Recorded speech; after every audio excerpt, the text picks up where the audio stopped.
হাজেরা আর শিশু ইসমাইলকে নিয়ে হাঁটতে হাঁটতে হাঁটতে হাঁটতে বাইতুল্লাহ, যেই বাইতুল্লাহর চারদিকে জঙ্গল আর পাহাড়, মানুষ নাই, কোনো আলো নাই, বাতাস নাই, খাদ্য নাই, কিচ্ছু নাই, বিরান ভূমি, এক চতুর্মুখী জঙ্গল, ভয় আর ভয়। সেখানে হাজেরাকে রাইখা, শিশু ইসমাইলকে রাইখা পয়গম্বর ইব্রাহিম এবার বাড়ির দিকে রওয়ানা। এবার হাজেরা জিগায়, ডাক দিলেন, হে আল্লাহর নবী, আমাদের এখানে রাইখা আপনি কই যান? নবী কোনো আওয়াজ নাই, নিষেধ, মুখ খোলা যাবে না। পেছন দিক দিয়া ধরলেন, আস্তিনটাকে ধইরা যখন দাঁড় করাইলেন, আমাদের রেখে যান কেন? নবী চুপ। এক পর্যায়ে কথা যতই বলে নবী আওয়াজ দেন না। মা হাজেরা শেষ সময় বলেন, আমাদের যেখানে রাইখা যাইতেছেন, এটা কি আপনার ইচ্ছা নাকি রবের হুকুম? এহেনেও জবান খোলা যাবে না। মাথা নাড়ায় ইশারা দিলেন, হ্যাঁ রবের হুকুম। তাও মুখে বলে নাই। আল্লাহ কেমন কঠিন পরীক্ষা, শুধু ইশারায় জবাব দিলেন, হ্যাঁ আল্লাহর হুকুম। এ কথা বলা মাত্র হাজেরাও তো যেমন তেমন বান্দি না। নবীর সোহবাত বিদায় বেলা বলেন, পয়গম্বর আপনি চলে যাবেন, দুঃখ নাই, তবে শিশু ইসমাইলের রাইখা গেলেন, একটু পানি আছে আর কিছুই নাই, আমাদের জন্য একটু দোয়া করবে। এখানে জঙ্গল, চারিদিকে পাহাড়, খানা দানা নাই, কোনো মানুষ নাই, আমি একটা মাত্র মহিলা মানুষ, আবার বাচ্চাটাও আমার শিশু, আপনার কাছে কিছুই চাই না নবী, আমাদের জন্য একটু দোয়া করিয়েন। আর যদি মাঝে মাঝে একটু মনে চায়, আমি হাজেরার খবর নেওয়ার প্রয়োজন নাই, আমার সন্তান ইসমাইলের খবর নিয়ে যাইয়েন, মাঝে মাঝে আসবেন। নবী কথা বলা নিষেধ। এবার চলতেছেন, হাজেরা এখানে বসে আছেন, চিন্তায় পড়ে গেলেন, এই জঙ্গলে কোনো মানুষ নাই, পাহাড়, আমি একা ইসমাইলের নিয়ে কেমনে থাকবো? আল্লাহর কাছে দোয়াও করেন। ইব্রাহিম নবী উইঠা পাহাড়ে উঠা নিচে নামলেন, নাইমা আল্লাহর দরবারে হাত উঠায় দোয়া করা শুরু করলেন। রব্বানা ইন্নী আসকানতু মিন যুররিয়্যাতি বিওয়াদিন গায়রি যি যারইন ইনদা বাইতিকাল মুহাররম রব্বানা লিয়ুকিমুস সালাতা ফাজআল আফইদাতাম মিনান নাসি তাহবি ইলাইহিম ওয়ারযুকহুম। নবী দোয়া করলেন, দোয়া করিয়া তিনটা কথা বলে গেলেন, হে আল্লাহ, তোমার দরবারে তিনটা দোয়া করে গেলাম। আমার সন্তান, আমার স্ত্রী এখানে আছে, তুমি বাসস্থানের মানুষের ব্যবস্থা করে দিও, এবং তুমি তাদের রিজিকের পানির ব্যবস্থা করো, এবং তাদের খানার আয়োজন তুমি ফল ফ্রুটের ব্যবস্থা করিও। নবী দোয়া করে চলে গেলেন সিরিয়ায়, সারাকে নিয়ে জীবন কাটায়। হাজেরার ইসমাইল এখানে কেউ নাই, চতুর্মুখী জঙ্গল, পাহাড়, ইসমাইলের পানি পান করাইতে করাইতে শেষ হয়ে গেল, কিচ্ছু নাই, চারদিকে কোনো পানিও নাই। ও পর্দার আড়ালের আম্মা জানেরা, আল্লাহর মোহাব্বত কত কঠিন, কত কোরবানি আর ত্যাগ একজন নারী ইতিহাস কায়েম করে গেছেন। আপনারা নবী না, তবে নবীদের মায়ের মতোই তো আপনাদের মান। আপনারা তো সাহাবায়ে কেরামদের মায়ের মতো দামি নারী। আপনারা তো ইসমাইল নবীর মা হাজেরা আলাইহাস সালামের মতো দামি। আপনারা তো ঈসা নবীর মা মারিয়াম আলাইহাস সালামের মতো দামি। আপনারা তো বেঈমান ফেরাউনের স্ত্রী আসিয়ার মতো বড় দামি। আম্মাজান হাজেরা আলাইহাস সালাম কি পরিমাণ ত্যাগ স্বীকার করলেন, স্বামীর সাথে রাগও করলেন না। যখন জানতে পারলেন আমার আল্লাহর হুকুম, তখন আর কোনো আওয়াজ দিলেন না, বরং চোখের পানি বলে বললেন, ও স্বামী, আল্লাহর দরবারে দোয়া করবেন। ইব্রাহিম নবী তো দোয়া করে চলে গেলেন। এখন ইসমাইলের বাচ্চা মানুষ কান্না, ক্ষুধা, মা হাজেরার দুগ্ধ নাই, এক পর্যায়ে পানিও শেষ হয়ে গেল, নিজেও খানা পান না, বাচ্চারও খানা দিতে পারে না। এমন কঠিন হালাত, বাচ্চা ক্ষুধা তৃষ্ণায় কান্নার আওয়াজ।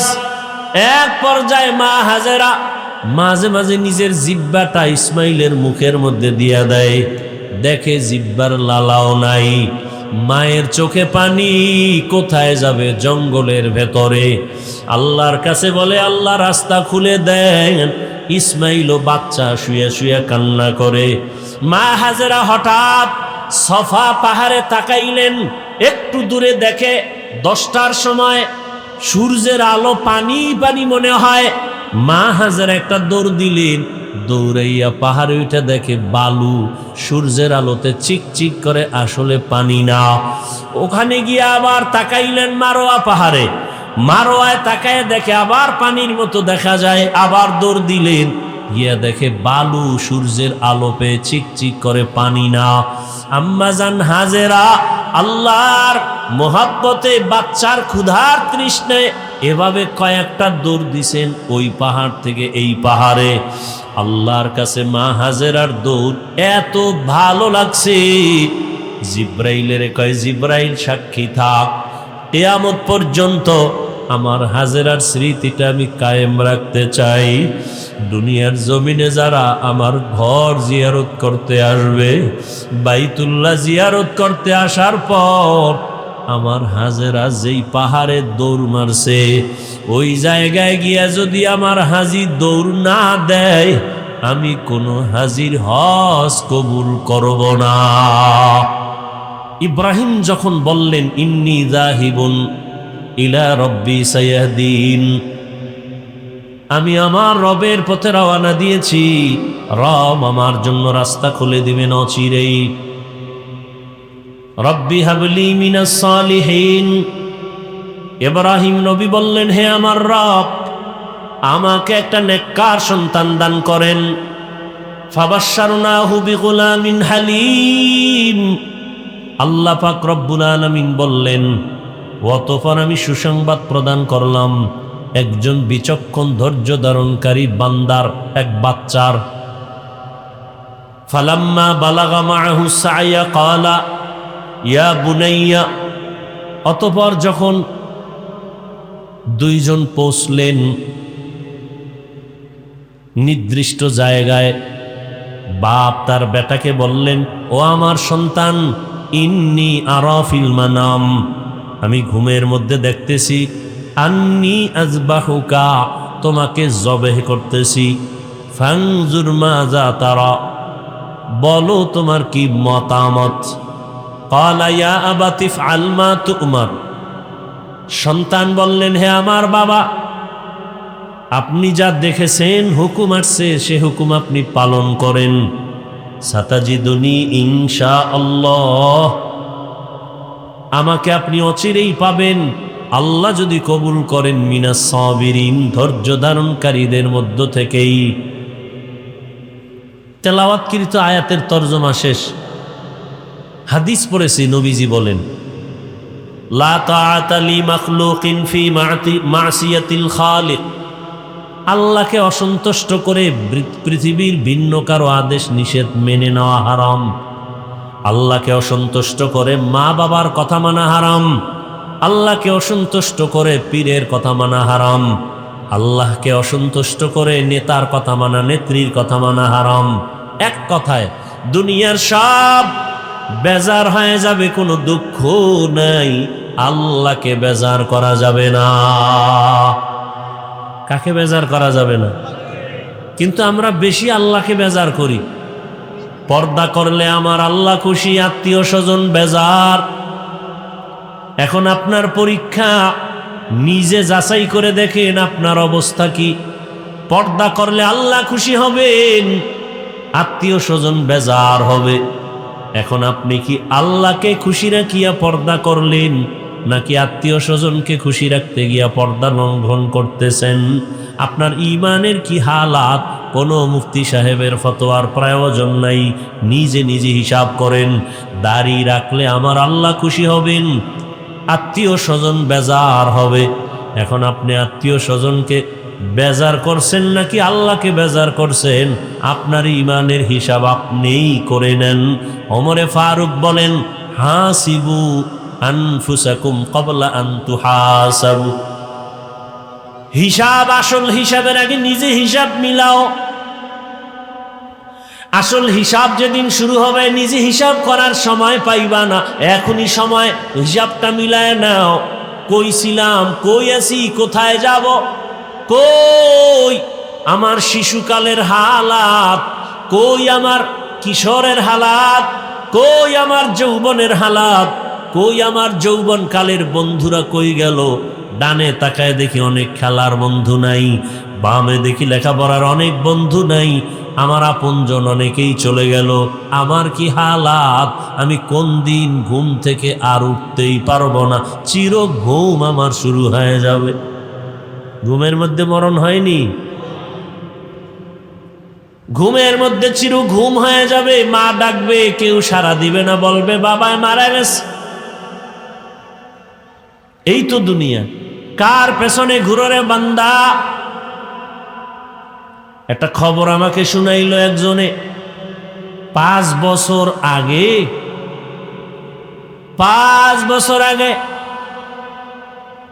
এই বিদেশিরা ভালো করে শুনো, স্বামী থাকে বিদেশ আর স্ত্রী দেশে বৈশা দেবরের সাথে, স্বামীর ভাইয়ের সাথে লাইন ফাইন কইরা এমন অপরাধে জড়িত হলো কেউ জানে না। Free mind. কি মাইন্ড? ধরা খাই লেখা ডোন্ট মাইন্ড। আরে কপাল পুড়ছে রে, ঘরে ঘরে জেনা জেনা জেনা। যেই পরিমাণ জেনা চলে ঘরে ঘরে, রুমে রুমে, সারা রাত মোবাইলের মাধ্যমে। চোখের জেনা, কানের জেনা, হাতের জেনা, জবানের জেনা।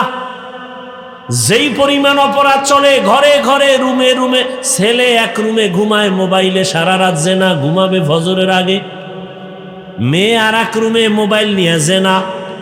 স্বামী এক রুমে মোবাইল নিয়ে জেনা, স্ত্রী মোবাইল নিয়ে ব্যস্ত সারা রাত।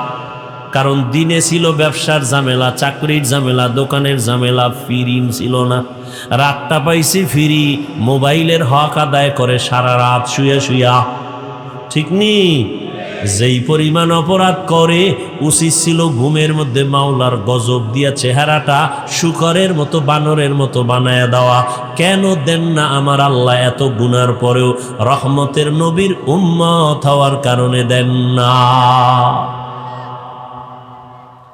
রহমতের নবীর উম্মত হওয়ার কারণে আল্লাহ পাকে গজব দেন না। দিলে তো 1 সেকেন্ডের ব্যাপার, মাঝে মাঝে দেয় তো। সিডার কত নামে বেনামে সব ধ্বংস হয়ে যায়। চিত্রাং নামের এক প্রলয়ঙ্কারী ঝড় কয়েক বছর আগে আপনাদের এই পার্শ্বের এলাকা কুমিল্লা জেলার ঘটনা। ছেলেটা যুবক, বিয়ে করছে, মাত্র একটা বাচ্চা। বিদেশের যত টাকা পয়সা কামাই করে আইনা দেশে একটা বিল্ডিং করছে, 2 তলা বিল্ডিং, ডুপ্লেক্স। আগামী শুক্রবার বিল্ডিং এ ঢুকবে, হুজুরগো দাওয়াত দিছে। পাশে একটা টিনের ঘর, রাতের বেলা টিনের ঘরে ঘুমাইছে। চিত্রাং নামের প্রলয়ঙ্কারী ঝড় এসে একটা গাছ ফালাইছে। একই চকির মধ্যে স্বামী আর স্ত্রী, যুবক যুবতী আর বাচ্চাটা, একটা গাছ পইরা 3 জনের বুকে চাপ লাইগা জাগায় শেষ। আগামী শুক্রবার ঢুকবে বিল্ডিং। जिंदगी में बंदगी तू करना है, जिंदगी में बंदगी तू करना है, जिंदगी बे बंदगी शर्मिंदा है, जिंदगी बे बंदगी शर्मिंदा है। বাংলাদেশ পিছায়া নাই। একটা অপরাধ কইরা কেউ পার পায় না। এর পরেও যে কেন অপরাধ করে, তা কেমন অপরাধ? জবাই করে ফেলে। মা সন্তানকে জবাই করে, সন্তান মাকে জবাই করে। ওই যে দেবরের সাথে সম্পর্ক, স্বামী বিদেশ থেকে আসছে, কি জানি হইয়া লাগছে, স্ত্রীর সাথে তর্ক, স্ত্রী একটা জোরে ধাক্কা দিছে, দেওয়ালে লাগছে, বাড়ি পড়ে গেছে, রক্তক্ষরণ হয়েছে। হসপিটালে নিয়ে কোনো রকম বাসায় আসছে, আবার ঝগড়া করতে করতে দেওরে নীলা স্বামীটার স্ত্রী সহ রাতে মেরে ফেলছে। মেরে ফেলার কম্বল দিয়ে পেঁচাইয়া খাটের তলে লাশ রাখছে 2-4 দিন। রাখার পরে গন্ধ আসবে এজন্য অনেক দূরে রাতের বেলা নিয়ে গেছে, কচুরি পানা পানির একেবারে গভীরের মধ্যে নিয়ে রাখছে। এইবার সবাই জিগে, তোর স্বামী এইলো গেল কই? কয় ইমার্জেন্সি বিদেশ গেছি গে। এদিকে যে ঘটনা কেউ জানে না, কিন্তু আমার মাওলার ধরা বড় কঠিন। দুনিয়াটা এত আপডেট হয়ে গেছে, কেউ নাই, অপরাধের খবর কেউ জানে না, কিন্তু ধরা খেয়ে যায়। 5 বছর আগে অন্যায় করছে, আজকে ধরা খাইল। 7 বছর আগে অপরাধ করেছে, কেউ জানে না, কিন্তু আজকে ধরা খেয়েই গেল। এরকম অহরহ চলছে। যুবকরা এগুলি দেখে না, সারা রাত দিন আকাম করতে করতে সময় কাটায় মোবাইলে, এই জিনিস দেখে না। কিসের বাহাদুরি? আল্লাহ, সামনে কোরবানি, বরকতের মাস, জীবনটা হেলায় কাটায় দিলেন, আল্লাহর আদালতে কি নিয়ে দাঁড়াবেন? অথচ আল্লাহর প্রিয় গোলাম যারা আম্বিয়ায়ে কেরাম, তাদের কত কঠিন পরীক্ষা দিয়া দুনিয়ার জীবন কাটাইলেন। আমাদের নবীর কঠিন পরীক্ষা, দুনিয়াতে আসার আগে বাবা হারায় ফেললেন, 6 বছরে মা হারায় বড় অসহায় হয়ে গেলেন। 1 দিন আর 2 দিন না, যেই রহমতের নবী দোয়া করলেন সাথে সাথে কবুল। ওই রহমতের নবী না খাইয়া পেটে পাথর বেঁধেছে। 3 বছর পর্যন্ত রহমতের নবীকে গৃহবন্দী করে রাখছে, পানি দেয় না, খানা দেয় না। সেই রহমতের নবী আমার গাছের পাতা ছিঁড়ে ছিঁড়ে খায় আর পেটের ক্ষুধা নিবারণ করে। কেমন রহমতের নবী, এত কষ্ট করেছেন। আবার অন্য নবীদের কষ্ট সারা জীবন বয়ান করলে শেষ হবে না। মুসা নবীর কষ্ট, ঈসা নবীর কষ্ট, ইব্রাহিম নবীর কষ্ট, আইয়ুব আলাইহিস সালাম তো রোগে পুরা জিন্দেগি শেষ, পোকা পুরা বডির মধ্যে পোকা। ইউনুস নবী মাছের পেটে। ওজায়ের আলাইহিস সালামকে 100 বছর পর্যন্ত এরকম মাঠের মধ্যে পড়ে রইছে, মইরা গেছে। 100 বছর পরে আল্লাহ আবার জিন্দা করে দিছেন। আল্লাহ কয় ওজায়ের কতক্ষণ ছিলা? কয় 1 দিন বা এর কিছু কম। কোরআনের আয়াত। ওজায়ের বলে 1 দিন বা এর কম, কয় না 100 বছর চলে গেছে।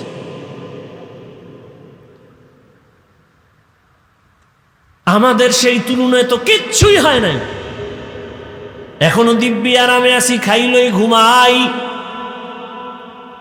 আর ইব্রাহিম আল্লাহর একজন পয়গম্বর, দুনিয়াতে হেদায়েতের বার্তা বাহক বানাইয়া আল্লাহ পাঠাবেন, কিন্তু নবী ইব্রাহিমের আগমনটা বড় কঠিন। ইরাকের বাবেল শহর, ওই শহরের অধিপতি নমরুদ এক সময়ের একদিন রাতের বেলা ঘুমে স্বপ্ন দেখে একটা আগুন উইঠা পুরা ইরাক বাবেলটাকে ছাই করে ফেলছে।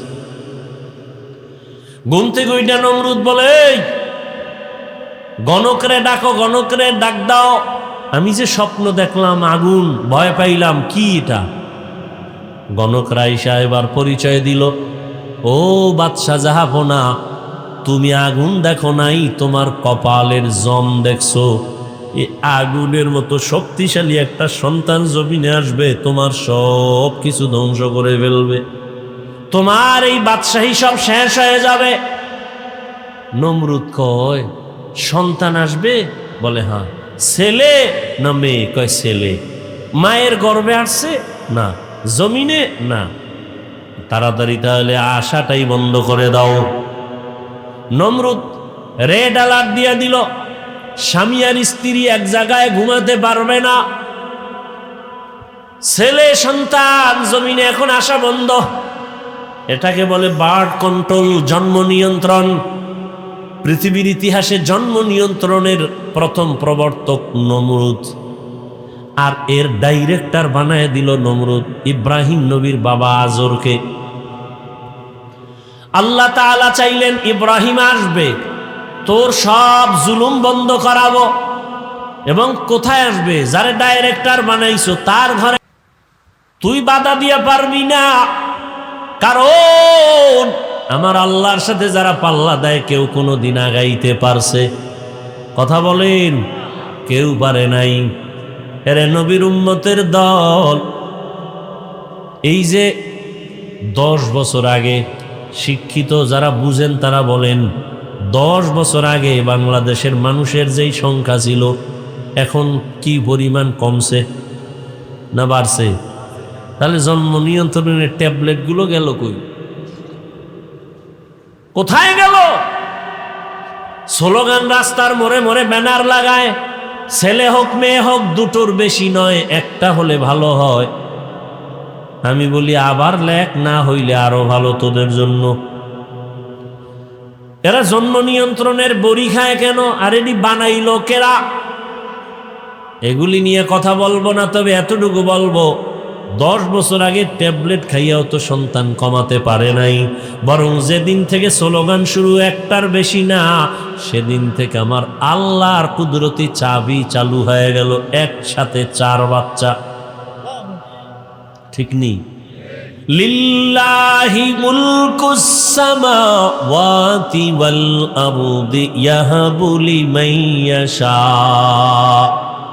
ইয়াহাবু লিমান ইয়াশাউ ইনাসাও ওয়া ইয়াহাবু লিমান ইয়াশাউ যুকুর আও ইউযাওবিজুহুম যুকরানা ওয়া ইনাসা ওয়া ইয়াজআলু মান ইয়াশাউ আকিমা ইন্নাহু আলিমুন কাদির।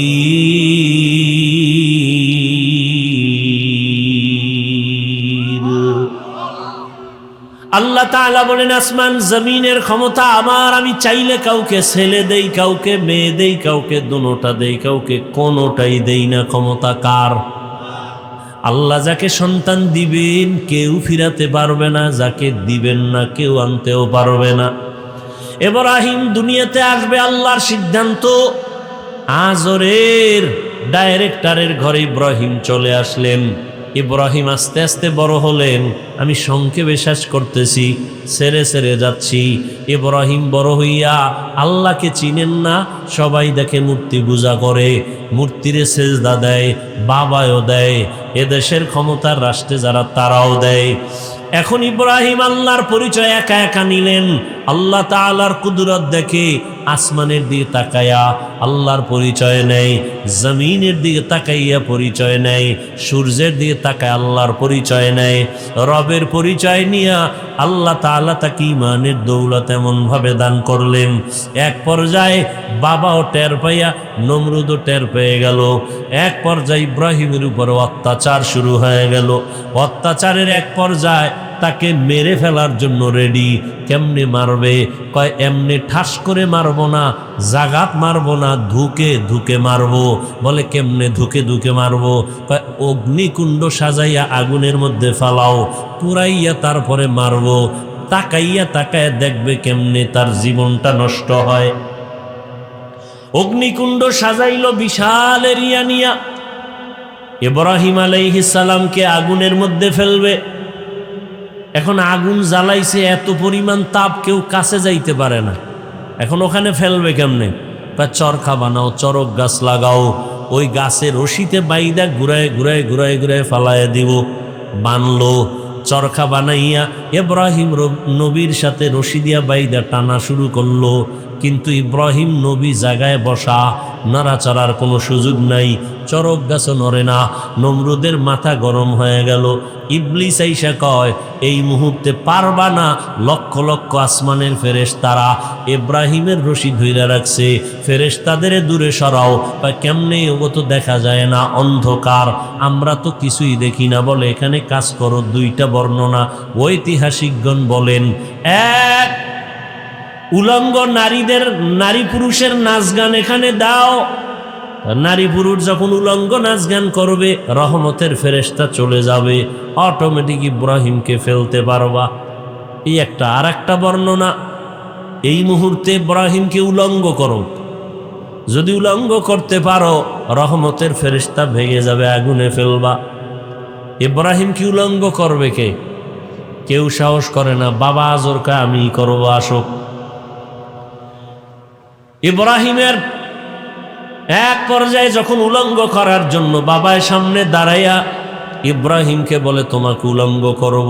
ইব্রাহিম বলে, বাবা, সন্তান বিপদ পড়লে মা বাবা পাগলের মতো হয় আত্মরক্ষার জন্য, সন্তানের বাঁচানোর জন্য। তুমি আমার জন্মদাতা বাবা, তুমি আমাকে উলঙ্গ করবা, কি একটু লজ্জা লাগে না? হাজার হাজার ফেরেশতা তাকায় আছে, আমাকে লজ্জা দিও না। এক পর্যায়ে যখন ইব্রাহিমকে উলঙ্গ করেই ফেলতেছে, রহমতের ফেরেশতারা চলে গেল। চরক গাছ উঠায় যখন আগুনের মধ্যে ফেলবে, ঠিক ওই সময় জিব্রাইল কানে মুখ লাগায় বলে, কোনো সহযোগিতার প্রয়োজন আসেনি। ইব্রাহিমের এখানে একটা পরীক্ষা, যদি বলে হ্যাঁ করো, আল্লাহ বেজার হয়ে যাবে। যে ছাত্র লেখাপড়ায় খুব ভালো, তার সামান্য অন্যায় শিক্ষক বরদাস্ত করতে পারে না। ইব্রাহিম আলাইহিস সালাম এখানেও পাশ করে বললেন, আরে আমি তো অন্ধ মালিকের গোলাম না, তুমি আমার সাহায্য করবা কি করবা না জানা নাই। আমার কিছুর প্রয়োজন হলে আমার মালিক আমার জন্য যথেষ্ট, তিনি আমার সব কিছু দেখতেছেন। ইব্রাহিম এইখানেও পাশ করে ফেললেন। আগুনের মধ্যে যখন ফেলল, আল্লাহ আগুনকে হুকুম করে দিলেন, কুলনা ইয়া নারু কুনি বারদাও ওয়া সালামান আলা ইব্রাহিম। আকে লুতুফে খেশরা ইজহারে কর, বাখলিল আসনারে রাগল জারে কর। আগুনের মধ্যে ইব্রাহিম পড়ে আছে দিব্যি আরামে, কোন ইব্রাহিম নবীর পশমও জ্বলে না। নমরুদ অনেক দূরের থেকে তাকায় বলে, আগুন তুই কি দুর্বল হয়ে গেলি? কয় না, ইব্রাহিম যার কথা মাইনা চলে, আমিও তো তার কথা মেনে চলি। ইব্রাহিমের আল্লাহ হুকুম দিছে জ্বালানোর, নিষেধ করেছেন পশম যেন জ্বলে না। আবার আল্লাহ যদি অর্ডার করে, তোর এই পুরা জমিন আমি জ্বালায় দিতে পারি। দীর্ঘদিন ইব্রাহিম নবী আগুনের মধ্যে থাইকা বের হলেন, সশরীরে আরামে সুস্থতার সাথে বের হইয়া। এবার কয় না, এত বড় জুলুম সহ্য করা যায় না, দেশে থাকবো না। বিদায় বিবি বিশ্ব সুন্দরী সারা, তাকে নিয়ে রওনা সিরিয়ার দেশে, ইরাক থেকে সিরিয়ায় যাবে। সাথে একজন তার ভাতিজা লূত আলাইহিস সালাম তার সঙ্গে আছেন। আল্লাহর পদে পদে বান্দার উপরে পরীক্ষা। যাবেন সিরিয়ায়, মিশরের এলাকা যখন পার হচ্ছেন, সেখানে আবার এক ঝামেলা। মিশরের জালেম খবর পাইছে বিশ্ব সুন্দরী সারা যায়, কয়টাকে আটকাও। আটকাইয়া লয়ে গেছে তার খাস কামরায়। ইব্রাহিম নবী একা বসে আছেন রাস্তায়।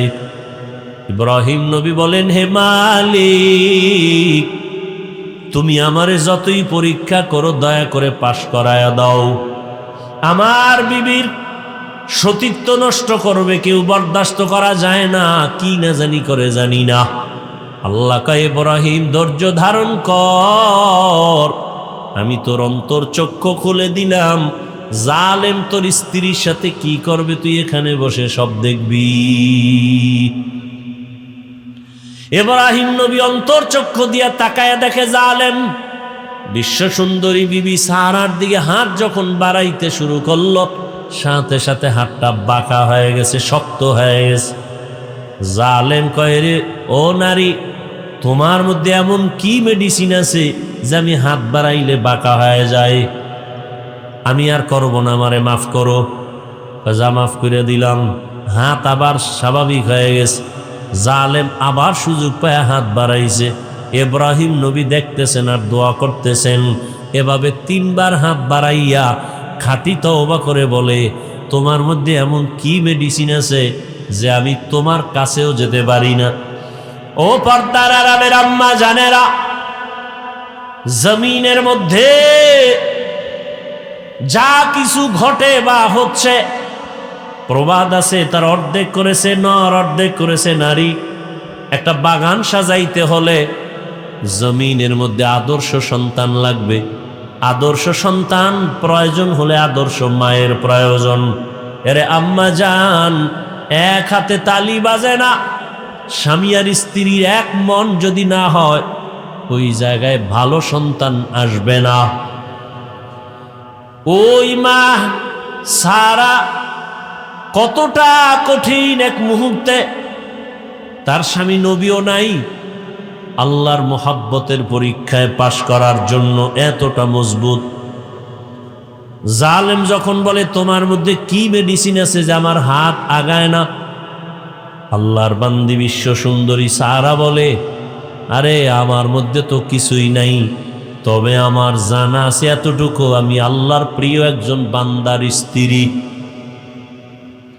আল্লাহর প্রিয় বান্দা ইব্রাহিম নবীর স্ত্রী কয়, কই তোমার সেই প্রিয় বান্দা? বলে, ওই যে রাস্তায়। জালেম ভুল স্বীকার কইরা নবীরে ডাইকা মেহমানদারি করাইয়া জানতে চাইলেন সন্তান কতজন? কয় কোনো সন্তান নাই। কেন? কয় চাইছি পাই না। তখন হাজেরা নামের আল্লাহর বান্দি তাদের কাজের জন্য রাখছিল, দিয়ে দিছে খেদমতের জন্য, যাও হাদিয়া দিয়ে দিলেন। এক পর্যায়ে সারার খেদমতের জন্য হাজেরারে নিয়ে রওয়ানা, সিরিয়ায় যাবে। সারা ইব্রাহিম নবীর সাথে বিবাহের জন্য দিয়া দিলেন। হাজেরার সাথে নবী ইব্রাহিমের বিবাহ হয়ে গেল। বিবাহ হইয়া সংসার চালায়, সন্তান নাই। ইব্রাহিম আলাইহিস সালামের 80 বছর পার হয়ে গেল। আল্লাহর কাছে একদিন দোয়া করে, রব্বি হাবলি মিনাস সলিহিন। একজন নবী হইয়া আল্লাহর কাছে দোয়া করে ভালো সন্তানের জন্য। আর আপনার আমার কি হালাত? সন্তান চাইলে হবে না, আল্লাহর কাছে ভালো সন্তানের কামনা করতে হবে। ও আল্লাহ, একটা নেককার সন্তান দাও। 10টা সন্তান হলে কি লাভ হবে যদি সন্তানের কারণে মা বাবার হাতে হ্যান্ডকাপ লাগে, পুলিশে ধরে, মানুষ যদি গালাগালি করে, সন্তানের কারণে মা বাবার ইজ্জত যদি নষ্ট হয়, এমন সন্তান 10টা হলেও লাভ নাই। আর একটা সন্তানের দ্বারা মা বাবার সম্মান যদি বেড়ে যায়, এমন এক সন্তানও যথেষ্ট। দোয়া করলেন, আল্লাহ পাক বললেন, সুসংবাদ দিলেন, অপেক্ষায় থাকো, একটা ভালো সন্তান দিচ্ছি। ফাবাশশারনাহু বিগুলামিন হালিম। 80 বছরের উপরে বয়সে সন্তান আল্লাহ দান করলেন। নাম রাখলেন ইসমাইল।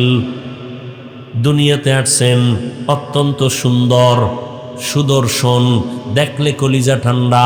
আবার বুড়া বয়সে সন্তান পাইছে, কত মায়া। আল্লাহ পাকের পরীক্ষা আবার শুরু হয়ে গেল। সন্তানের মায়ার কারণে আমি মাওলার মোহাব্বতের মাঝে না জানি দেওয়াল হয়ে যায়, পর্দা পড়ে যায়। কত হাজি সাহেব, কত গাজী সাহেব, কত পীর সাহেবের মুরিদ, কত তাবলিগওয়ালা তাবলিগ করে, পীরের কাছে যায়, কিন্তু খবর নিয়ে দেখি অনেকের মাইয়া এখনো বেপরদায় কলেজে দৌড়ায়, ছেলেটা এনজিওতে চাকরি করে, হারাম টাকা সুদের টাকা কামাই করে। এরকম বহু টুপিওয়ালায় জমিনে আছে না নাই? সন্তানের মোহাব্বতে আল্লাহর মোহাব্বত ভাটা পড়ে গেছে। আর আল্লাহ সাহায্য করবে এত সোজা? সন্তানের মোহাব্বত আল্লাহ এর জন্য সতর্ক করছেন, সাবধান। ইয়া আইয়ুহাল্লাযীনা আমানু লা তুলহিকুম আমওয়ালুকুম ওয়া আওলাদুকুম আন যিকরিল্লাহ। সম্পদ আর সন্তান থেকে সতর্ক, তোমাকে আমি মাওলার জিকির থেকে যেন দূরে সরায় না দেয়। ইন্নামা আমওয়ালুকুম ওয়া আওলাদুকুম ফিতনাহ, সাবধান। ইব্রাহিম নবী দোয়া করলেন, আল্লাহ সন্তান দিলেন। মায়া বাড়তেছে বাড়তেছে, আল্লাহর হুকুম চলে আসলো, আর রাখা যাবে না। এই স্ত্রী আর সন্তানটাকে একটা জায়গায় নির্বাসনে দাও। কোথায়? বলে আমার ঘর, জমিনের প্রথম ঘর বাইতুল্লাহ, ওখানে নিয়ে যাও। কেমন কঠিন পরীক্ষা! ইব্রাহিম নবী এতটুকু বললেন, বিবি চলো। কোথায় কোথায় টোথায় নেই, কোনো আওয়াজ নাই, বলা যাবে না। আল্লাহর হুকুমে চললেন।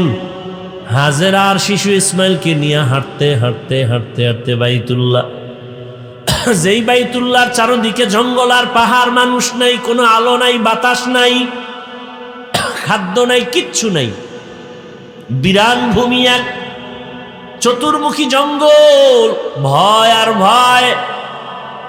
সেখানে হাজেরাকে রাইখা, শিশু ইসমাইলকে রাইখা পয়গম্বর ইব্রাহিম এবার বাড়ির দিকে রওয়ানা। কথাও বলা যাবে না। কত কঠিন পরীক্ষা আপনি চিন্তা করছেন। এবার হাজেরা জিগায়, যখন যাইতে আছে ডাক দিলেন, হে আল্লাহর নবী, আমাদের এখানে রাইখা আপনি কই যান? নবী কোনো আওয়াজ নাই, নিষেধ, মুখ খোলা যাবে না। পেছন দিক দিয়া ধরলেন, আস্তিনটাকে ধইরা যখন দাঁড় করাইলেন, আমাদের রেখে যান কেন? নবী চুপ। এক পর্যায়ে কথা যতই বলে নবী আওয়াজ দেন না। মা হাজেরা শেষ সময় বলেন, আমাদের যেখানে রাইখা যাইতেছেন, এটা কি আপনার ইচ্ছা নাকি রবের হুকুম? এহে নেও, জবান খোলা যাবে না। মাথা নাড়ায় ইশারা দিলেন, হ্যাঁ রবের হুকুম। তাও মুখে বলে নাই। আল্লাহ কেমন কঠিন পরীক্ষা! শুধু ইশারায় জবাব দিলেন, হ্যাঁ আল্লাহর হুকুম। এ কথা বলা মাত্র হাজেরাও তো যেমন তেমন বান্দিনা, নবীর সোহবাত। বিদায় বেলা বলেন, পয়গম্বর আপনি চলে যাবেন, দুঃখ নাই, তবে শিশু ইসমাইলের রাইখা গেলেন, একটু পানি আছে আর কিছুই নাই, আমাদের জন্য একটু দোয়া করবে। এখানে জঙ্গল, চারিদিকে পাহাড়, খানা দানা নাই, কোনো মানুষ নাই, আমি একটা মাত্র মহিলা মানুষ, আবার বাচ্চাটাও আমার শিশু, আপনার কাছে কিছুই চাই না নবী, আমাদের জন্য একটু দোয়া করিয়েন। আর যদি মাঝে মাঝে একটু মনে চায়, আমি হাজেরার খবর নেওয়ার প্রয়োজন নাই, আমার সন্তান ইসমাইলের খবর নিয়ে যাইয়েন, মাঝে মাঝে আসবেন। নবী কথা বলা নিষেধ। এবার চলতেছেন, হাজেরা এখানে বসে আছেন, চিন্তায় পড়ে গেলেন, এই জঙ্গলে কোনো মানুষ নাই, পাহাড়, আমি একা ইসমাইলের নিয়ে কেমনে থাকবো? আল্লাহর কাছে দোয়াও করেন। ইব্রাহিম নবী উইঠা পাহাড়ে উঠা নিচে নামলেন, নাইমা আল্লাহর দরবারে হাত উঠায় দোয়া করা শুরু করলেন।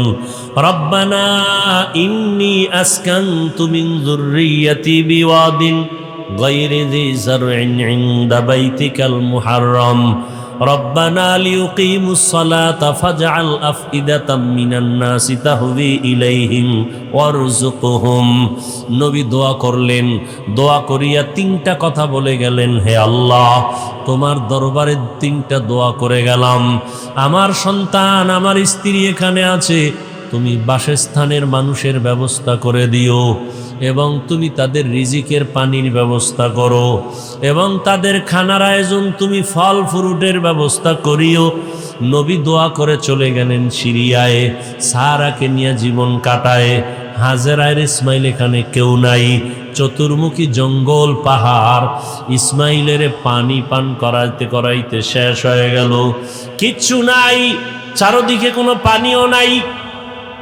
ও পর্দার আড়ালের আম্মা জানেরা, আল্লাহর মোহাব্বত কত কঠিন, কত কোরবানি আর ত্যাগ একজন নারী ইতিহাস কায়েম করে গেছেন।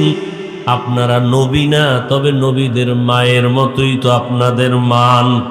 আপনারা তো সাহাবায়ে কেরামদের মায়ের মতো দামি নারী, আপনারা তো ইসমাইল নবীর মা হাজেরা আলাইহাস সালামের মতো দামি, আপনারা তো ঈসা নবীর মা মারিয়াম আলাইহাস সালামের মতো দামি, আপনারা তো বেঈমান ফেরাউনের স্ত্রী আসিয়ার মতো বড় দামি।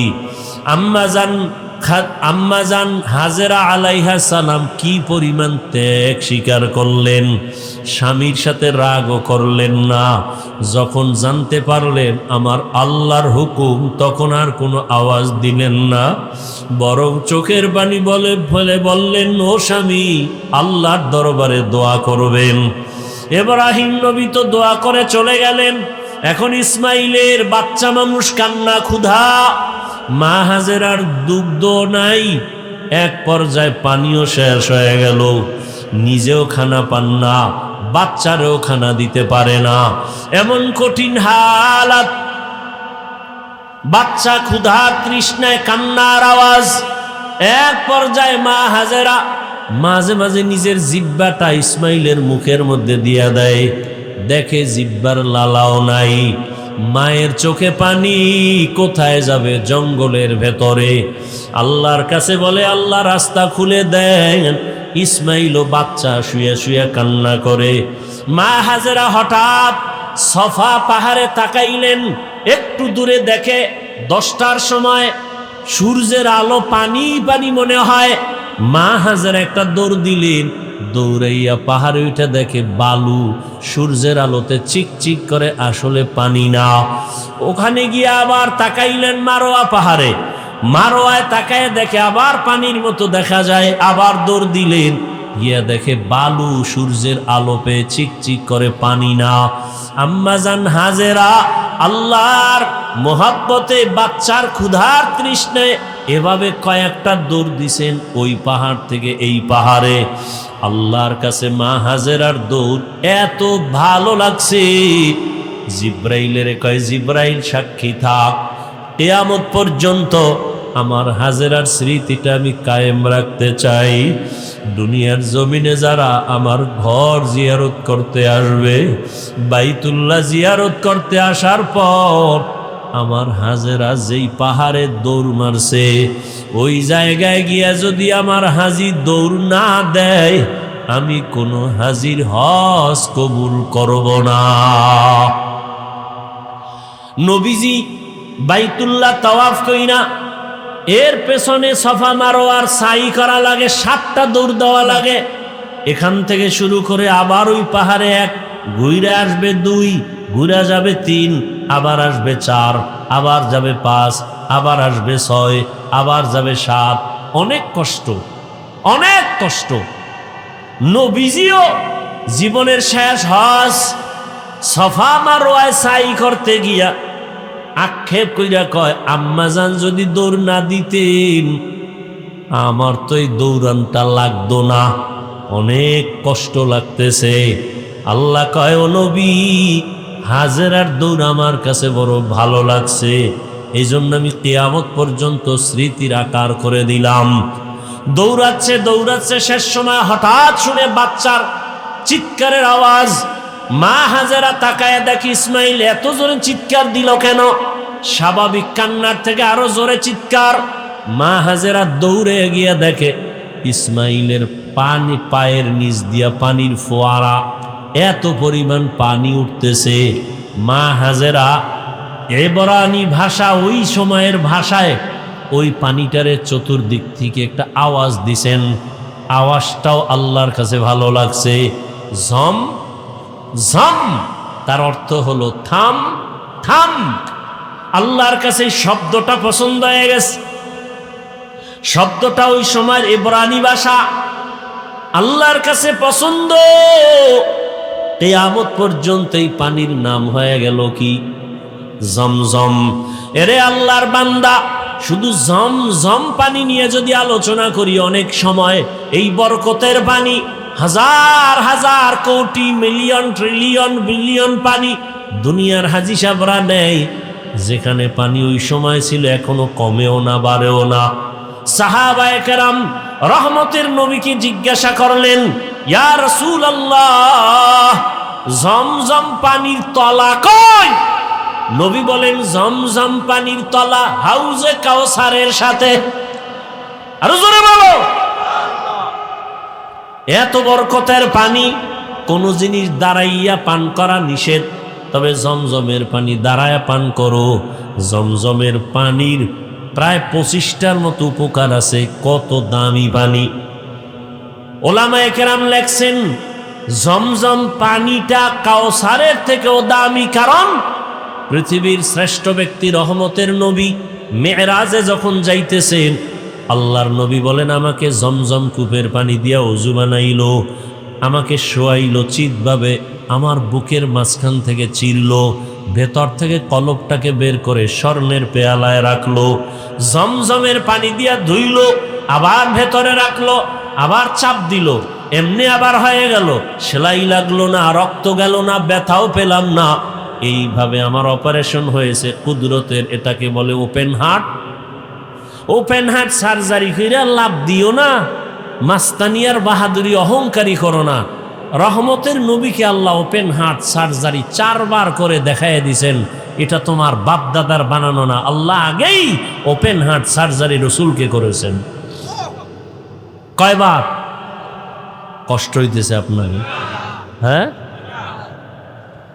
ভাইরা আমার, রহমতের নবী বলেন এই জমজম পানি আমরা পিপাসা নিবারণ করি পানি দিয়া, পেটের ক্ষুধা নিবারণ করি কি দিয়া? খানা দিয়া।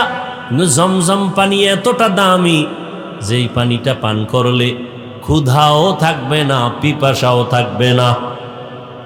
জমজম পানি বান্দা তুমি ঔষধ হিসাবে ব্যবহার করো। ঔষধ কেমন ঔষধ? তোমার বিশ্বাস যেমন তেমন। কেউ যদি বলে আমি কোন ঔষধ খাবো না, আমার জমজম আমার ঔষধ, যেমন নিয়ত করবে ফলাফল তেমন। বরকতের পানি মা হাজেরাও পান করলেন, বাচ্চাটারও দিলেন, ক্ষুধাও নাই, পিপাসাও নাই। একটা দোয়া কবুল হয়ে গেছে। আর এক দোয়া ছিল মানুষ যেন এখানে এসে বসতি বানায়। ব্যবসা করতে যায় একদল মানুষ, ওই পথ পাশ দিয়া তাদের পানির প্রয়োজন, খুঁজতে খুঁজতে এসে হাজেরারে পাইছে। জমজম পাইয়ে কয় পানি আমরা নিমু, কারণ এটার মালিক আছে। কে? বলে আমি। কয় যে পানি যে নিবা দিমু, তবে শর্ত কি? তোমরা এখানে ব্যবসা বাণিজ্য করে বাসস্থান করো, পানি নাও, যত পারো নাও, এখানে থাকবা, বসবাস করবা। এবার সব রাজি হয়ে গেল। মানুষজন ঘর বাড়ি উঠাইতে শুরু করলো, জমজমের পানি ব্যবহার করতেছে, ফসল টসল সুন্দরভাবে চালাচ্ছে। এখন অনাবাদী এলাকা আবাদী হতে চলল। জমজম পানি নিয়া সবাই ব্যবহার করে, বরকতের পানি মানুষজনও ভরে গেল। আর একটা দোয়া করছিল, আল্লাহ কুদরতের দ্বারা রিজিকের ব্যবস্থা করে দাও। এই যে জমজমের পানি, কেউ কেউ বলে ইসমাইলের শিশুর পায়ের আঘাতে উঠছে। মা হাজেরা তো দৌড়ায় পাহাড়ে, ইসমাইল যে চিল্লে পানি উঠছে টের পায় না, দূর তো। মাঝখানে একটা আওয়াজ আসছে, আওয়াজ গাইবি। হাজেরার কানে কোথার থেকে আওয়াজটা আসলো? নজর করে দেখে বাইতুল্লাহর থেকে আওয়াজ। দৌড়ে গিয়ে দেখে পানি। মুফাসসিরিনে কেরাম বলেন এটা ইসমাইলের পায়ের আঘাতের পানি না, জিব্রাইল আমিন পাখা দিয়া জোরে আঘাত করেছেন, পানি ওঠা শুরু হয়ে গেছে। মা হাজেরা এখন মোটামুটি ভালো অবস্থান, বাবার তো খবরই নেই। এবার রিজিক চাইছেন, ফল। জিব্রাইল আমিনের মাধ্যমে আল্লাহ একটা বিশাল বড় ফলের বাগান তায়েফের ময়দানে নিয়ে আল্লাহ ব্যবস্থা করে দিলেন। 12 মাস তায়েফের ময়দানের ফল, 12 মাস। সেই ইসমাইলের সময়ের বাগান, ওই সময়ের থেকে ফল শুরু হয়ে গেল। রিজিকের ব্যবস্থাও হলো, ফলের আয়োজন হলো। মা হাজেরা ইসমাইলকে বড় বানাইতে বানাইতে যখন বয়স হলো, কিতাবে আসছে 13 বছর। কত? এতদিন আমরা বলতাম, এর মধ্যে বিভিন্ন মত আছে, কেউ বলছেন আরো কম, তবে 13টাই প্রসিদ্ধ। 13 বছর যখন হলো, বাবার সাথে সন্তানের কোনো কানেকশন নাই, মনের ভেতরে তামান্না মোহাব্বতের আগুন জ্বলে। হঠাৎ জিলহজ মাস শুরু হয়ে গেল, বড় দামি মাস। ওয়াল ফাজরি ওয়া লায়ালিন আশর ওয়াশ শাফঈ ওয়াল ওয়াতর, বড় দামি মাস। আল্লাহ কসম করে বলছেন এই 10 রাতের বড় দাম। বাইতুল্লাহ যারা হাজী সাহেব ওখানে হজে গেছে, এই হজ শেষ কোরবানি দেওয়া পর্যন্ত, চাঁদ উঠার থেকে কোরবানি দেওয়া পর্যন্ত নখ কাটবে না, চুল কাটবে না, কিছুই কাটা যাবে না। আমরা বাইতুল্লাহ যেতে পারি না, যারা কোরবানি দিবেন, যারা দিবেন না সবাই এই আমলটা করি, অন্তত একটু বাহানা করবেন যে ওখানে যেতে পারি না, তবে হাজীদের সাথে একটু মিল করলাম। নখ চুল কিছুই কাটবেন না কোরবানি করার পরে। এর দ্বারা অনেক ফজিলত, মাওলার কুদরত। ওই বলছিলাম না, বাইতুল্লাহ মাওলার পাগলামির জায়গা, মাওলার আশেকের এশক আর পাগলামির জায়গা বাইতুল্লাহ। দেখেন না, এই যে গোসল করবে হাজিরা, সাবান লাগানো যাবে না, তেল লাগানো যাবে না, যত ময়লা সয়লা নিয়ে এলোমেলো থাকো ততই আল্লাহর কাছে ভালো। পাগল সাজো পাগল, বুঝে না একদল। ওডির তারমার আরো ছিঁড়ে গেছে, ছিঁড়া যাইয়ে এবার আমার পিছে লাগছে। আমি মক্কার হাজিদের পাগল কইছি, ওরে এইটা হই না, আর একদল আরো ডবল পাগল হয়ে গেছে। হাফিজুর রহমান পাগল কইল কেন? তো তুই ডবল পাগল হইলি কেন? দুনিয়ার সব মানুষই তো পাগল। এখন কি যাবি? এখন যাইবে কই? এতদিন বলছি মক্কার হাজিরা মাওলার পাগল, রাস্তার ল্যাংটা পাগল না।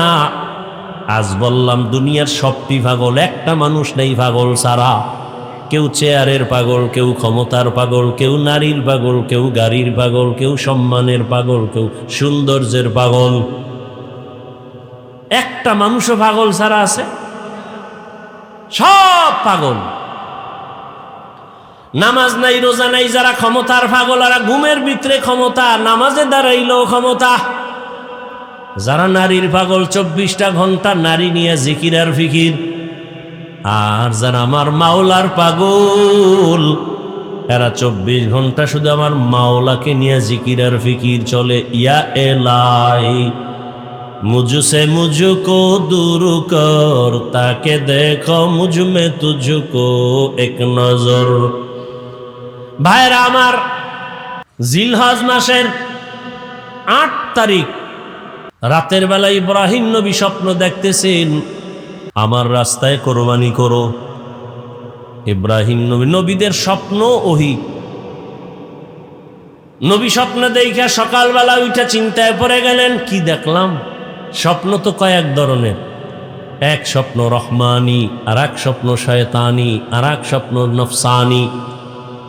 শয়তানের পক্ষ থেকে স্বপ্ন, আর নিজের ধ্যান খেয়ালের দ্বারা স্বপ্ন, আর একটা রবের পক্ষ থেকে স্বপ্ন। নবী চিন্তায় পড়ে গেলেন, কি ওহি নাকি কোনো শয়তানের পক্ষ থেকে দেখলাম? বুঝতে পারলেন না। এজন্য এই দিনটাকে বলে ইয়াউমে তারবিয়াহ। ইয়াউমুত তারবিয়াহ, সন্দেহের দিন। পরের দিন আমার একই স্বপ্ন। ওদিন স্বপ্ন দেখা বুঝতে পারলেন যেটা না রবের পক্ষ থেকে আমার প্রতি আদেশ হুকুম আসছে। স্বপ্ন দেখা ফাইনাল হয়ে গেলেন, আল্লাহর রাস্তায় কোরবানি করতেই হবে। এবার দ্বিতীয় রাত্রে স্বপ্ন দেখে ফাইনাল সিদ্ধান্ত নিয়ে নিলেন, উট কোরবানি দিলেন। আগের দিনও দিলেন। এই দিনটা যেহেতু নিশ্চিত হয়ে গেলেন, আল্লাহর পক্ষ থেকে পরিচয়, সিদ্ধান্ত যেন আল্লাহর পক্ষ থেকে এই স্বপ্ন। এজন্য এই দিনটাকে বলে ইয়াউমে আরাফা, 9 জিলহজ। এই দিনের রোজার অনেক দাম। খালি বয়ান, এই বিষয়ে আলোচনা করলে কত লাইন। আরাফার রাত দিনের রোজা বড় দামি রোজা। এই মাসের প্রথম থেকেই রোজা বড় দামি, আমল বড় দামি। আল্লাহ কসম খাইছেন, ওয়াল ফাজরি ওয়ালায়ালিন আশ, 10 রাতের কসম, ফজরের কসম। আরাফার দিনের ফজর কেউ বলছেন, বা হজের দিনের কসম। আল্লাহ পাক রব্বুল আলামিন ইব্রাহিমকে স্বপ্ন দেখাইলেন তৃতীয় রাত্র 10 তারিখ। ইব্রাহিম নবী স্বপ্ন দেখছেন, তখন তিনি জবে করা শুরু করলেন 10 তারিখ ইয়াউমুন নাহার। ইব্রাহিম নবী ফাইনাল যে আল্লাহ পাক আমার উট চায় না, আমার অন্তরের আসল জিনিস চায়। আমার এই জীবনে আসল তো ইসমাইল ছাড়া কেউ না। 13 বছর বয়স হয়ে গেল, এখন বুঝি আমার পরীক্ষা, আমার সন্তানের জবাই করার হুকুম আসছে। চিন্তা করেন, সন্তান জবাই করা কত বড় কঠিন। রেডি হয়ে গেলেন, কোনো প্রশ্ন নাই। সুরিয়া রশিনিয়া রওয়ানা। যাইতে যাইতে মক্কা নগরীতে হাজির। যেই এলাকা দেখছিলেন জঙ্গল, এখন দেখে মানুষের অভাব নাই, বাচ্চারা খেলাধুলা করে। এত বাড়িঘর, হাজেরার ঘর কই, ইসমাইলের ঘর কই, খবর নাই। একটা বাচ্চারে ডাইকা কয়, এখানে ইসমাইল নামের কেউ আসেনি? ভাইবা ভাইবা ভাইবা কিছুক্ষণ পরে বলে আছে। কই ওদের ঘর আসেনি? কয় এলাকার শেষ মাথায় ছোট একটা ঘরের মধ্যে থাকে মা আর সন্তান। ওরা জানে না ইব্রাহিমকে। নবী হাঁটতে হাঁটতে গেলেন, গিয়া দেখে ইসমাইল সামনে খেলতেছেন। নবী তো দেখাই কলিজা সিরিয়া গেছে, ডাক দিয়া হাত বাড়ায় দিছে দরজার সামনে, বাবা আয়। ইসমাইল একটা দৌড় দিয়া মায়ের কাছে গেছে, চিনে না। মা হাজেরাকে নবী সালাম দিলেন, কান্না। দীর্ঘ বছর কোনো সম্পর্ক নাই, কত কষ্ট করে করে আমি জীবন কাটাইছি। ইসমাইলের কয়, চিনো নারী বাবা, যাও তোমারে নি। বাবা ইব্রাহিম নবী যায় না। এক পর্যায়ে যখন কান্নার অবস্থা, ইব্রাহিম নবী চিন্তা করলেন, মায়ায় যদি পইরা যাই না জানি আল্লাহর পরীক্ষায় ফেল করি। হাজেরাকে ডাক দিয়ে কয়, হাজেরা দেরি করা যাবে না, ইসমাইলের সুন্দরভাবে সাজায়া পড়ায়া দাও, সুন্দর পোশাক পড়ায়া দাও, বাদশার দাওয়াতে যাব। আল্লাহর দাওয়াত কয় নাই, ঘুরায় কইছে বাদশার দাওয়াত। মনে করছে দুনিয়ার কোনো বাদশার দাওয়াত। মা হাজেরা বাবার সাথে ছেলে যাবে দাওয়াতে, রাজকীয় কোনো দাওয়াত। মনের আবেগ দিয়া সন্তানটারে এমন ভাবে গোসল করাইয়া সাজায় পড়াইয়া দিলেন। এবার বাবার হাতে তুইলা দেয়, সন্তান ঘর থেকে বাবার সাথে রওয়ানা। মা হাজেরা ঘরের বাইরে নাই না, চোখের পানি মুছে আর কান্না করে। এত বছরের সন্তান বাবার সাথে যা আনন্দের এক কান্না। কিন্তু জানেন না যে আমার মাওলার ডাকে যাইতেছে ইসমাইলের জবাই করার জন্য। মা হাজেরা একা, ইব্রাহিম নবী সন্তান ইসমাইলের নিয়ে যায়। ইসমাইলও জানে না যে তাকে জবাই করা হবে। শয়তানের মাথা গরম হয়ে গেল, এই পরীক্ষায় যদি সবাই পাশ করে তো কত বিধর্মী মুসলমান হবে, ফেল করানোর বুদ্ধি কি? চিন্তা কইরা শয়তান ভাবলো যে মহিলার দিল নরম, হাজেরারে ধোকা দেই। গিয়া কয়, হাজেরা মানুষের সুরতে ইসমাইলের সারস কই, কয় বাবার সাথে গেছে দাওয়াতে। কার দাওয়াত? কয় বাদশার দাওয়াত। কয় না রবের দাওয়াত। কেন? রবের দাওয়াত যদি হয় তো তো ভালো। কয় না না, জানো না কি বলে, জবাই করার জন্য নিছে। না, বাবা কোনো দিন সন্তানের গলায় ছুরি লাগাইতে পারে না। ইবলিস কয় আল্লাহর হুকুম হয়েছে, ইব্রাহিমের কাছে ছুরিও আছে ইসমাইলের জবাই করার জন্য। এই কথা শুইনা হাজেরা কান্না করে বলে, ইবলিস, যদি কথা সত্যই হয়, আমার রব যদি হুকুম দেয় এখান থেকে তুই চলে যা, আমি হাজেরার এক ইসমাইল কেন, আরো যদি ইসমাইল থাকে আমি রবের জন্য রাস্তায় ফিলাই দিব, আল্লাহর পথে দিতে আমি প্রস্তুত আছি। শয়তান পারল না, ধোকা দিয়া চলে গেল ইব্রাহিম নবীরে ধোকা দিতে, ইসমাইলেরে দিতে। গিয়া ইসমাইলেরে কয়, তোর বাবা তোরে জবাই করবে, কই যাও? ইসমাইল ডাক দিয়ে কয়, বাবা আপনি কি আমাকে জবাই করতে নেন? ইব্রাহিম নবী বলে, শয়তান ধোকা দেয়, তাড়াতাড়ি পাথর মারো। এবার পাথর নিক্ষেপ করলেন 7টা। ইব্রাহিম নবী 7টা পাথর নিক্ষেপ করলেন। আবার আরেক জায়গায় ধোকা, ওখানে আবার পাথর, এভাবে 3 জায়গায়। আল্লাহর কাছে আমলটা পছন্দ হওয়ার কারণে কিয়ামত পর্যন্ত স্মৃতি আল্লাহ দিয়ে দিলেন। হাজী সাহেবরা এই 3 জায়গায় পাথর না মারলে একজন হাজির হজও কবুল হবে না। এবার চলে গেলেন মিনা বাজারে, সন্তানকে জবাই করে দেওয়ার জায়গা। জবাই করবে ঠিক এমন সময় ইব্রাহিম নবী একটু চিন্তা করলেন, ইসমাইলের একটু মতামতটা নিয়ে নেই, দেখি আমার সন্তানের কি মতামত। এইবার সন্তানের ডাইরেক্ট বলতেছে, ইন্নী আরা ফিল মানামি আন্নী আযবাহুকা ফানজুর মাযা তারা। ও বাবা, আমি স্বপ্নে দেখছি তোমাকে জবাই করতেছি, তোমার মতামত কি? কত কঠিন। বাচ্চা ইসমাইল 1 সেকেন্ডের জন্য চিন্তা না করে দ্রুত বলে ফেললেন, ইয়া আবাতি ইফআল মা তুমার।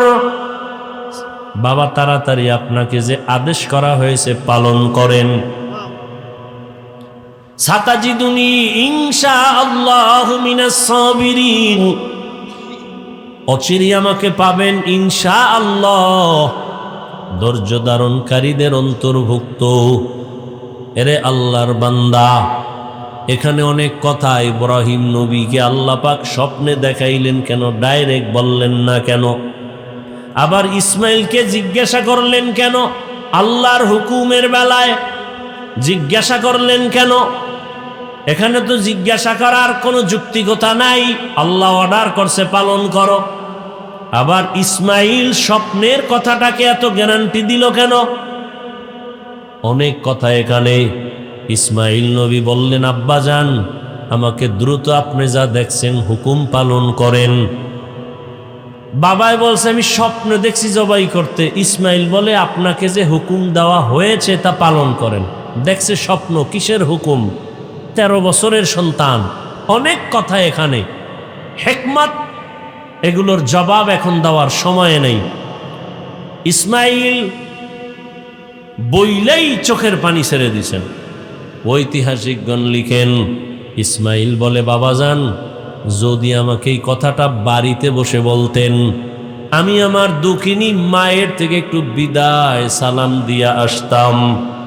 আমার মা কত কষ্ট করে আমাকে বড় বানাইছেন। মানুষ ছিল না, জঙ্গল পাহাড়, পানিও নাই, খানা নাই। আম্মা জানের থেকে আসছি, সালাম দিতে পারলাম না। আম্মা জান আমারে না পায় জানি পাগলনির মতো হয়ে যায়। আব্বা জান, আমার আম্মার কাছে আমার সালাম পৌঁছাইয়া দিয়ে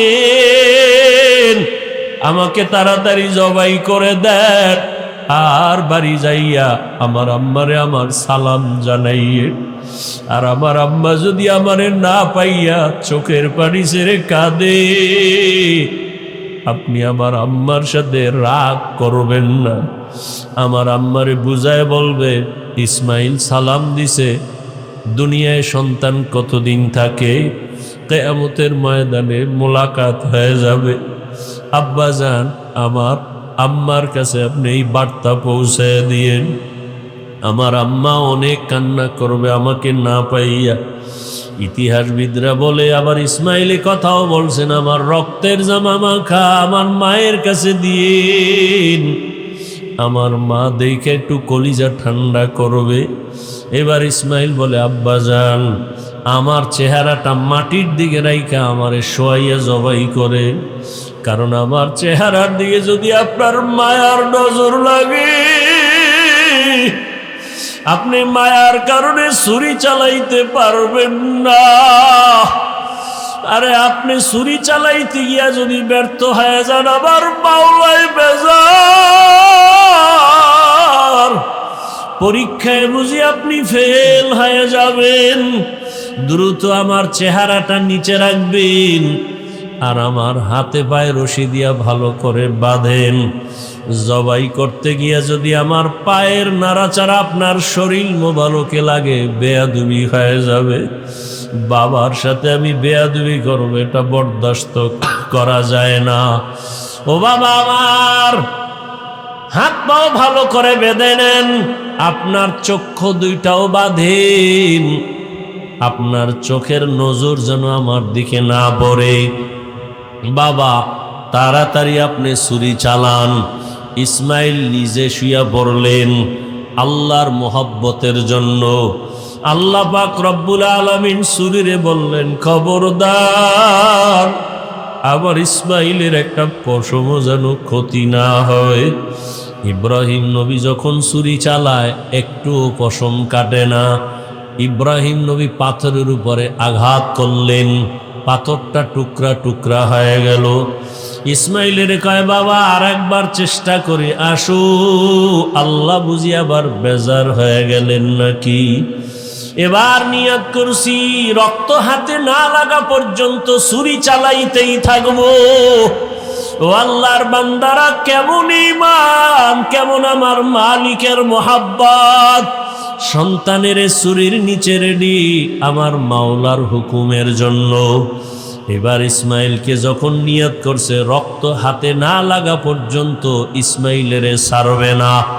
ইসমাইলকে আবার যখন শোয়াইয়া ছুরি চালাবে, ইসমাইল যখন মাটিতে শুয়া পড়লেন, আসমান থেকে আমার আল্লাহ অর্ডার দিলেন, ও জিবরাইল জলদি করে জান্নাতি একটা দুম্বা নিয়ে যাও, আমার ইব্রাহিমের ছুরির নিচে দাও, ইসমাইলের যেন কোনো ক্ষতি না হয়। জিবরাইল আল্লাহর অর্ডারে জান্নাতি দুম্বা নিয়ে রওয়ানা।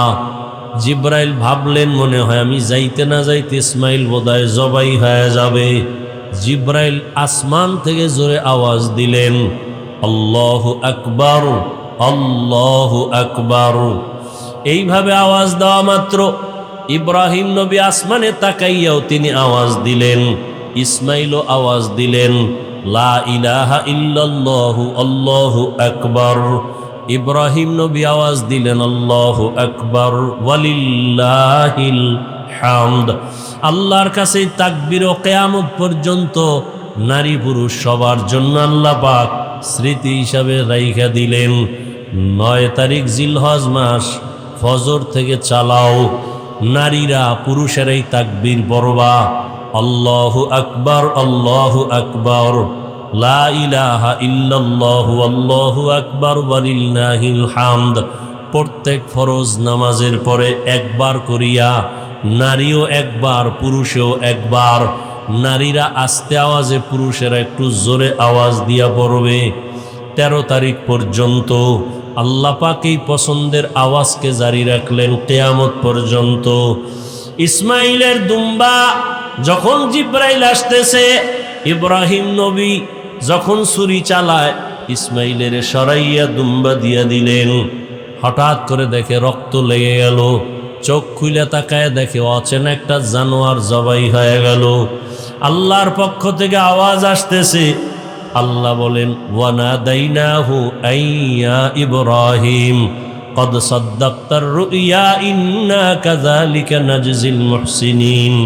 ও ইব্রাহিম, তোমার পক্ষ থেকে আমার যা চাওয়া তা হয়ে গেছে। আমি সন্তানের জবাই চাই নাই, আমি চাইছি তোমার কলিজার মোহাব্বত। আমি দেখতে চাইছি তোমার অন্তরে আমি মাওলার মোহাব্বত বেশি নাকি সন্তানের মোহাব্বত বেশি। জবাই চাই নাই, যাও তাড়াতাড়ি হাজেরার কাছে চলিয়া যাও।